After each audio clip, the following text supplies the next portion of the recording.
tenemos una plantilla amplia y muy buena y al final pues todos estamos expuestos a eso. Bueno, en mi intento lo llevo bien, ¿no? Con naturalidad, porque sabemos que estando en el Real Madrid pues estás expuesto a opiniones de la gente y ya está, hay que estar tranquilos y ya está.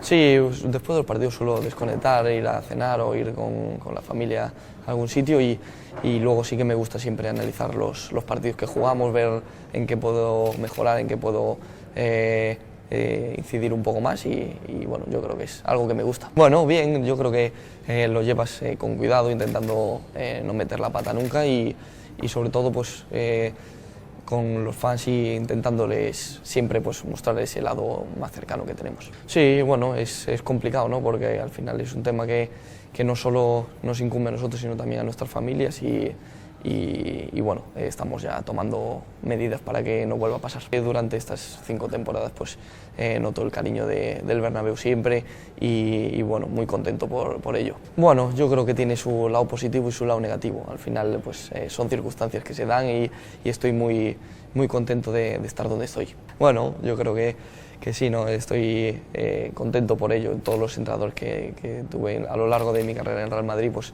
están contando conmigo y ojalá pues durante muchos años más. Bueno, yo creo que eso es algo que yo no puedo manejar, ¿no? Al final pues bueno, son 2 futbolistas muy buenos, jóvenes, que seguramente si siguen trabajando igual triunfarán en el Real Madrid. Bueno, yo creo que por lo que estamos viviendo desde dentro pues estamos con muchas ganas de ganar todo, ¿no? De sobre todo luchar hasta el final por todos los títulos y conseguir esos títulos. Ojalá lucharemos por ello e intentaremos poder revivir esos momentos.